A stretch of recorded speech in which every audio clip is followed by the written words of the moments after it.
people who want to know what is the Keith Andrew Network, the whole point of my talk show is to show you that even with having a learning disability, I can still amount to something. And at the same time, I'm able to turn myself into an example for people out there dealing with any types of learning disabilities and disabilities to never give up and prove people wrong. Prove to them that labels do not dictate who you are and who you're going to be, so prove to them to stand out to something.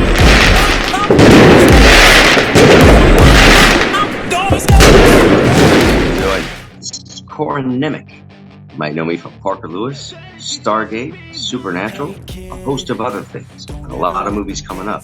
Look out for Dead Man's Hand and Place of Bones. I was just interviewed by Keith Andrew, the Keith Andrew Network, and let me tell you something. That guy, sharp as a sword. He slices and dices the interview. I recommend everyone watch.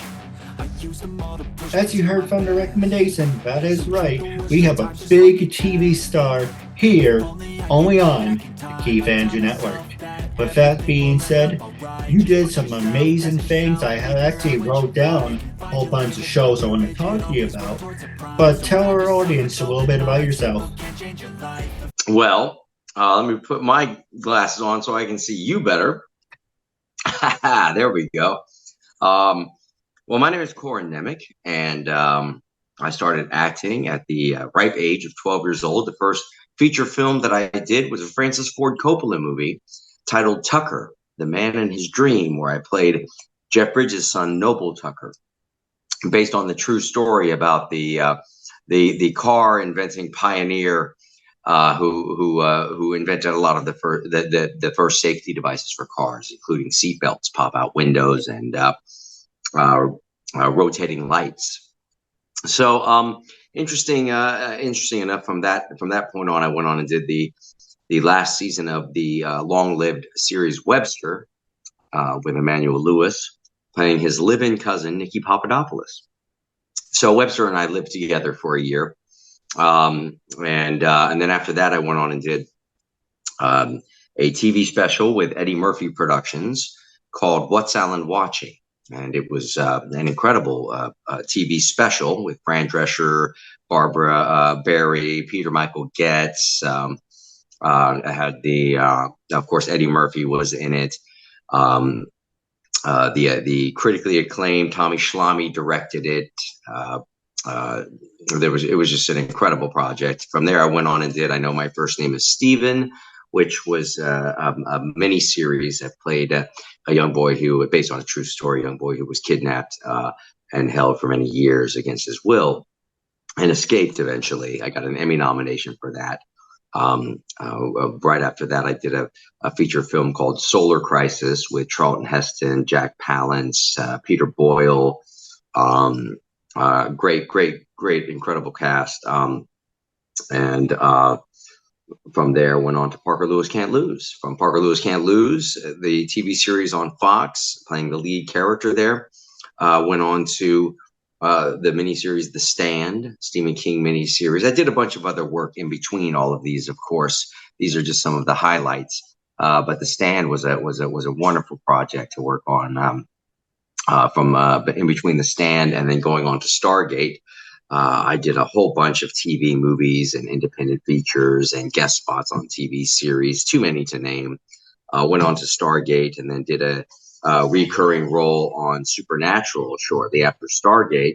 After once I did my run on Stargate and Supernatural, and I went on and started producing a lot of films, not only sci-fi films, but also a lot of Lifetime channel movies, writing, and especially I love writing. And just fostering a lot of great relationships with great filmmakers. One of them, Brian Skiba, who I did the first film I worked with him on was called Rotten Tale. It's a horror comedy about based on a graphic novel from Source Point Press about a man who gets bitten by a mutated rabbit in a government laboratory, and mutates himself into a half man, half bunny, and then goes back to his hometown of Easter Falls to seek revenge on his old high school nemesis and bully, as well as the man who wants to destroy the town. So we worked together quite a bit, produced some stuff together, and we just also finished a film called Dead Man's Hand that's based on a graphic novel, also by Source Point Press and the Minor Brothers over there. The graphic novel itself is a Western, Wild West, um, kind of revenge plot. The hero in it is played by Jack Kilmer, who is Val Kilmer's son, a very talented young actor. He's got a long career ahead of him, I'm sure. And then the starring roles around him are Stephen Dorff and Cole Hauser. So it's going to be a fantastic Western. Then I went on and worked on another film playing along with Harvey Keitel and Ron Perlman called Joe Baby. That'll be out sometime soon, as well as a film, another Western titled Place of Bones with Heather Graham and Tom Hopper, and Cowboy Cerrone and a bunch of other people who are great actors in that too. A wonderful group of producers and David Lipper and the director Audrey Cummings are all fantastic. But that said, I just finished as well writing and producing my own Lifetime channel. Well, I'd say a female-driven thriller. I don't know if it'll be on Lifetime or not, but starring Kelly Sullivan and Brian Krause. I made myself sort of the supporting roles because of all the time I was spending producing as well. I didn't want to wear too many hats, writing, producing, and acting and all that. But great group of people in that. Jason London also played a role in it. My good friend Orion Richmond was in it. Christiana Lucas, wonderful actress, is in it. That's all being finished up right now, and then I'll start working on a whole series of those this year. It looks like. And then beyond that, just in the development phases of different projects currently. Ones I'm planning on shooting locally here in Florida where I live. No, that's absolutely amazing. Uh-huh. And if it's any possibility, I would love to work with you. Just throwing it out there. Right on, man. So the first thing there's so many things I want to ask you. It's like, should I ask the brand new questions? But I looked at your IMDb. I was like, let's do something different. So I'm going to start from 1990 and go for the top shows that actually stood out to me. The first one you were back in 1990 to 1993. You were on 73 episodes of Park and Willis. Park and Willis Can't Lose. Yeah. So what can you tell us about that? Parker Lewis Can't Lose. Yeah, Parker Lewis Can't Lose was a series that was a teen-based series. A lot of people say that it was based on Ferris Bueller's Day Off, but it actually wasn't. The original producers on Parker Lewis Can't Lose, Lon Diamond, Clyde Phillips, the creator, as well as the rest of the team there. Clyde Phillips and Lon Diamond had created it at CBS years before. In fact, I think at least a year and a half before Ferris Bueller even came out of theaters. But they didn't get a green light for it. And it was at the time when I was doing What's Alan Watching with Eddie Murphy over at CBS. So they were already aware of me and my acting and had already known my work at that time. When Parker Lewis came up several years later, I got a phone call from them to play the lead role in that. And it's a great teen comedy, real wild, real out there, cutting edge. At least the first two seasons were. But it did well for its time, and it kind of sort of put a stamp on that time period of the early 90s as well. It certainly, embodied a lot of what the early 90s represented, the wild colors, the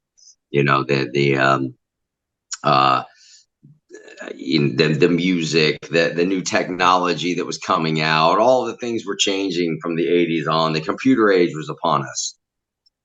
And it's funny because 1993 is when we'll talk about cartoons, Mighty Morphin Power Rangers, X-Men animated series, Spider-Man. You had so many great cartoons. Now it's kind of like, what the hell happened? So, and it's uncensored, by the way. It's all shit. Yeah. It's really, really bad. And the new Scooby-Doo, it's horrible.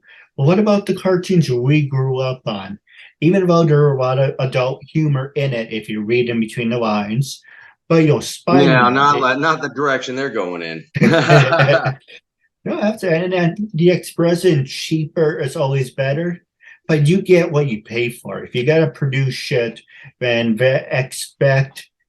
What was the expression? Well, it was one of my favorite expressions now. If you aim high and miss, I will be proud of you, but I will be disappointed in you if you aim low and hit. Yeah, exactly. It's similar to, aim for the stars and you may just make the moon. you know?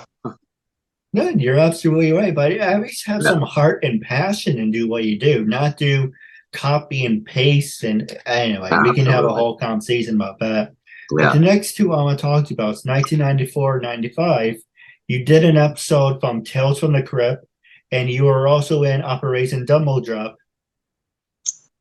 Yeah, Tales from the Crypt came about because Mick Garris, the same director who directed The Stand, where I played Harold Lauder, an iconic character from the book, he ended up doing episodes of that as well. I don't know how many episodes he did, but I know it was more than one. But the character was supposed to be a much older actor that was in that.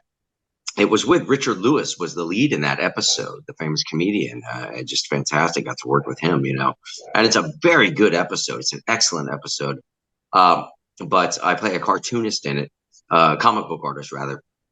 And the fact of that matter is I was just sitting at home on Sunday afternoon, and the guy who was supposed to play the role, because he was supposed to be a much older fellow, got sick. Something happened. He couldn't make it to work Monday morning at 6 a.m. And Mick called me at the house and asked if I could be on set at 6 a.m. Which for Mick Garris, if he says jump, you say how high. What about a lot of people like to say, I liked the movie. A lot of people say it was a crap. No disrespect.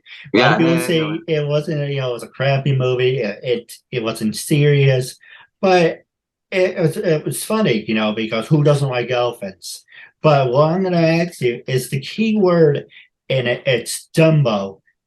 Was yeah. it any relation to the actual Dumbo film, or how did it come up as Operation No, it's Dumbo? based on it. It's actually, yeah. Operation Dumbo Drop is actually based on a real mission that went down during Vietnam. And Operation Dumbo Drop, it was myself, Ray Liotta, Danny Glover, Dennis Leary. I don't know how, but I left out these movies. I also did a movie shortly before that called Drop Zone with Wesley Snipes and Gary Busey and Michael Jeter and a great cast there too. But that said, the original story was the original mission was called Operation Jumbo Drop, but because Jumbo the elephant isn't as iconic as Dumbo, they changed the name for the film. But the real operation was to get elephants safely, across the war zone to Montagnards up in the jungles, whose elephants had been being killed during the war, and the American side really needed their support in the jungles. And in order to try and gain that support, they flew in elephants for them to replace the ones that had been killed. And so it being a Disney film, it was obviously heartfelt and Right. heartwarming. Great cast, great writing, but also it's odd to do a comedy about Vietnam. But they did do Goodbye Vietnam with Robin Williams, which was an absolutely brilliant and hilarious comedy about Vietnam. So I figure if he can do it, we can do it. Well, you mentioned a couple of good names. One of them is Dennis Leary. How was he like? What was he like working with? And do you still keep in touch? Oh, I don't keep in touch with him. I don't keep in touch really with anybody from the movie. To be honest, over the years I've run into to them, and we lost Ray Liotta recently, which is very tragic, I must say. But Dennis Leary to work with is basically like if he was in the middle of a stand-up routine and you were on stage with him, but you were trying to get him to do something for you while he was trying to do his routine. That's pretty much what it was like working with him. I can relate. And the Crypt Keeper from Tales from the Crypt. I have a lot of extended family members that actually can relate to that. And it's a dark humor joke, but I get it. Yeah. So the next one on, actually, you were on the hit show in 1995, NYPD Blue. Yes. What was that experience like? Well, NYPD Blue was cool. I mean, I was I was generally pretty typecast as a clean cut guy, for the most part in most of the roles that I was doing. And the role that I played on that was of just like this white trash crack dealer in the hood. And they didn't want to see me for it. Like, I really wanted the part. And they were like, nah, nah, nah. And I basically had to beg for them for me to go in there and audition. And I went in there and I took some like tin foil and I put it over my teeth to make it look like I had, like my teeth were capped and dressed all hood and everything. And I had this New York accent and all this stuff. And I was like, yo, what's that? And I went into the full routine and they were like, wow. And they gave me the job and it was great because I really wanted to, branch out and play different characters. I see myself more as a character actor than anything else. Well, let me ask you this, and don't mind the background. I'm just like fold in paper. Of course, I have it. No Anyway, worries. when I don't do my interviews, I like my disability shows more. So, hint of the show supporting someone with disabilities. But the question I want to ask you, you just mentioned that you want to try to be different characters. Now, a lot of people who I interviewed say it's not really horrible to be stereotyped as this one person. The guy from Star Trek who did Data, he was always the scientist. But Right. and at the same time, Jason David Frank, God rest his soul, he was always known as the Green Ranger. So the question I want to ask you is, do you care if you're just stereotype, or does you just want to work?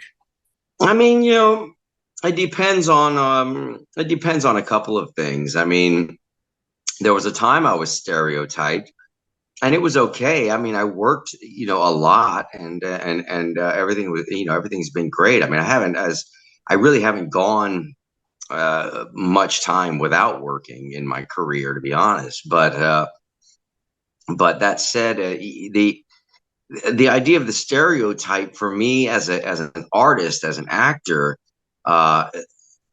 that's what I have to break. That's why I wanted to be in the movie The Stand, the Stephen King movie The Stand, and to play the character you mentioned, and also later to play Ted Bundy or Richard Speck in other darker independent films, and be able to delve into a much more interesting and in-depth kind of psychological approach to developing a character. And the average kind of character that gets played a lot is fairly one-dimensional. The lead characters are generally somewhat one-dimensional, unless you have anti-heroes as your lead character, and then they suddenly become really multi-dimensional kind of characters that are fighting and are torn inside about what's right and wrong and what's the best choice to make in a certain situation, whereas the good guy is always going to make the right choice. So these kind of dilemmas are interesting to play with. The character that I play in this movie that's coming up, that Audrey Cummings directed, Place of Bones, with Heather Graham and Tom Hopper, my character is an extremely torn and kind of twisted, dark character. He's a bad guy. He's a bank robber. He's a murderer. But he's injured and helpless and being taken care of by two women in a woman and her daughter in a cabin in the wilderness, while some bad guys are trying to track him down. But he's forced to be on his best behavior, because if he's not on his best behavior, they're not going to help him and he's going to die.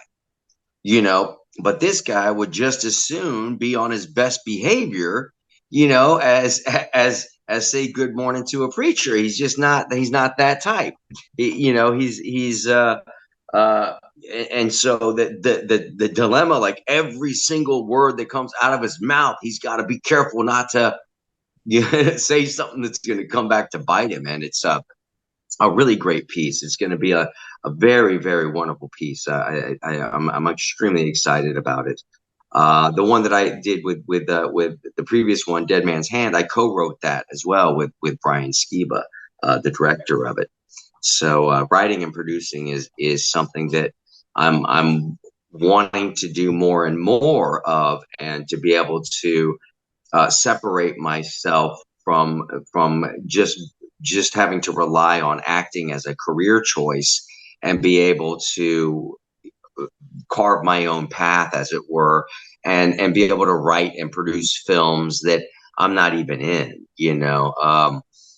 That's what I would like to see happen. I've been doing this for so many years, and successfully. So I'm ready for a new kind of change in career path. Well, let me ask you this. And you mentioned stereotype. You brought up two good things I want to talk to you about fast. The first one is stereotype. You can say that about disabled people, because once you tell people you have a learning disability, you automatically become stereotyped. Do you believe that's the same thing? Sure. Once people find out you're an actor, they immediately believe that you're some stark, raving, mad liberal, sadist. That's true. And it's all about trying to remember what Kansas Michelle. Kansas Michelle was actually a guest on my show. It's about breaking the paradigm. I think I'm pushing that word. It's about breaking labels. So it doesn't matter if you're an actor, you have disabilities, or you're just some person with disabilities. You want to break that paradigm of saying that label, it's not going to dictate who you are and who you're going to be. The second part of that I want to ask you is, besides me, obviously, thank you for that. Mhm. Have you worked with people with disabilities, and how can people with disabilities reach out to you if they want to work with you? A good question. I mean, at some point, I'm going to have, my obviously my plan. I finished the first of a series of films that I'm producing down here in along the Gulf Coast of Florida, outside the Tampa area. So once I mean, if I'm just being hired as an actor on a film, I don't have any ability to hire or suggest hiring or anything else for that matter on the film, other than the position they've given me as an actor. Films that I produce, I have a little bit more leeway in regards to the hiring process, and how to stage the crews and everything. I mean, I leave it up to department heads for the most part. But that said, I think that in the future down here, I'm more than happy for. I mean, obviously, you can reach out to me personally outside of the interview, but I would definitely like to be open to discussing that when I get greenlit for these other films. All fingers crossed. But it looks like everything is going in that direction. So once that happens, I'll have an ability to actually sit back and and create a team of people to be able to do that. To do the projects. And that's a great conversation to have. I'm glad that you brought it to my attention. I think that's something that I will follow up on for sure. Yeah, absolutely. I do have some great questions for you off the air. But where are you heading to next, and how can people get in touch with you? Are you on LinkedIn, Facebook, Instagram? I'm on I go by the letter I and the letter M. So I am Corin Nemec, my name, CorinNemec. So I'm Corin Nemec, and it's the same address on Twitter, on Instagram, on I believe it's the same on Facebook too, possibly on my fan site. But I'm most active on Twitter or Instagram, on Facebook as well to a certain degree. But I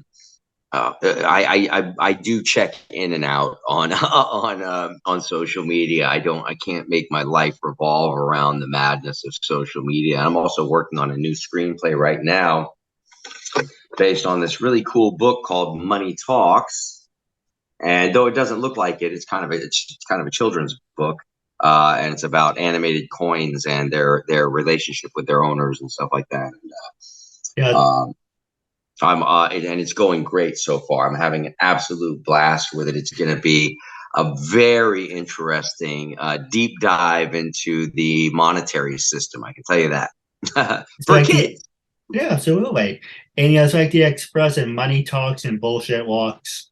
And that's exactly right. It's and bullshit walks pretty funny too. Trying to get itself off its boot.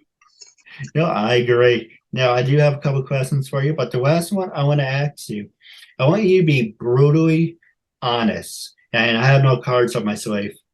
When I first approached you to be a guest on my talk show, what made you say yes? How do you feel now, and what do you recommend to other people? I'll start with the recommendation. Absolutely. You've been a great host. You're well prepared. You got an awesome background. That background is so rad. And on the other notes, I mean, I'm pretty open to it depends on what my schedule is like and all of that, but I'm pretty open to independent journalists and podcasters who are trying to build their shows up, and I tend to find that most of those podcasts are far more interesting than the bigger ones that I've done, which aren't many because I live a very not sedentary, but a very a quiet life of solitude with my loved ones. So I don't really look to expose myself or anything like that. But I'm more interested. I'd be more likely to say yes to a podcast like yours than I probably would be to a mainstream studio interview on a network show or something. I would, in all likelihood, not want to do one of those. Well, hypothetically, throwing it out there, if my show was on a big network, the same exact message, would that still make a difference or not really? Well, yes, it would. I mean, if you didn't have the formatted show like the major talk show hosts do have, where they have a pre-interview, they decide joke points, and they kind of set the stage for an arc to the whole interview. There's not in 99.9% of those interviews, there's not a lot organic actually happening, even if you're perceiving it to be organic. That's just called good acting, I guess. I don't, by the interviewer as well. So they might as well have pre-recorded the interviews and just showed them. There's no reason to do them live for the most part. So I'd say that would be the main thing. If you didn't change your format, if you just got in touch and said, "Hey man, come on, let's talk," sort of like Zach Galifianakis in Between Two Ferns.